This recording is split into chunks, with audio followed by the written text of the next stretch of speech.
Hi everyone. Wanted to thank you first for subscribing to our YouTube channel, Raymond Chin Real Estate.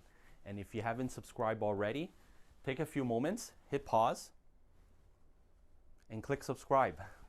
So I want to get into our topic, qualifying and finding great tenants. If you own an investment property or looking for one, what tricks and tips are there about finding a great tenant?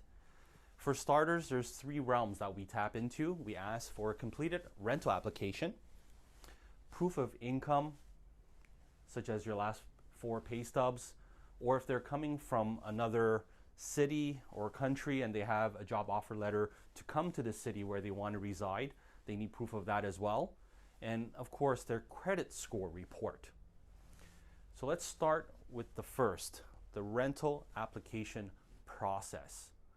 Now, what happens is you have your home on the market, it's up for rent, then you'll start having people coming through to have a look.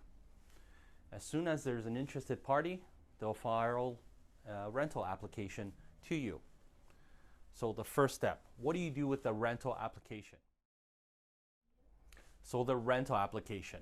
So it can be any generic rental application you find online, or even if you create yourself, as long as it has the following information requesting from the applicant: their names, the people that will be living with them, whether they have any pets. It'll also ask questions for their personal references, normally 2 or 3. That's more of for a character reference profile. Their work references, and what kind of debts they have, car payments, credit card payments, tuition, things of that nature. So once you receive that application, we also do a search online. Of course, we go on Google, type up the name and see what we can find about that person. And we also go on to their social media, if they have any, to see what we can find about them. If that checks out, then we start calling their personal references.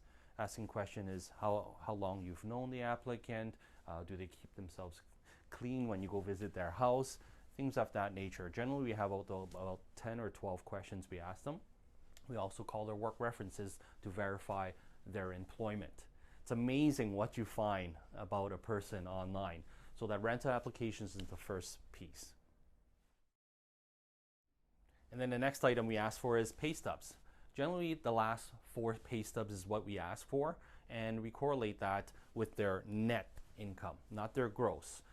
The gross is going to be a certain amount, and then you have all your deductions in your net. And then we want to see, in addition to paying rent, are they able to afford the other expenses that they need on a monthly or weekly basis, such as food, their car payments, transportation costs, children's tuition fees, whatever the case is.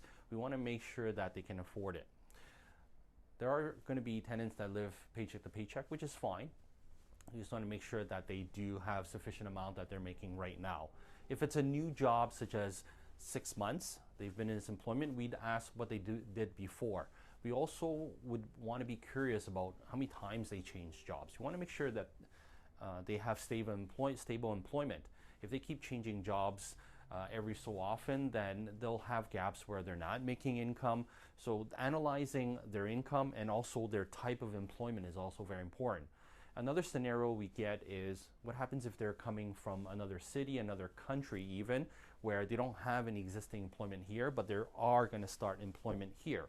Of course, we're going to verify it by calling their work references, and as well how much they're making. In addition to that, from where they're coming from, is it the same type of employment that they're doing coming here? If it's different, how much were they making, and what were they doing? So those are very important questions to ask in having confidence as a landlord, knowing that they'll still have a steady stream of income coming in once they live in the rental property. So in the essence of time, we actually have a part 2 of qualifying and finding great tenants, where we will be covering credit reports, how to analyze them, what kind of reports we should be looking for, the landlord and tenant relationship, and what happens after the lease been signed and the tenants have moved into your property, and also my take on owning and becoming a landlord and having an investment property. Thanks for watching part 1. Stay safe, stay active, and we're still selling real estate.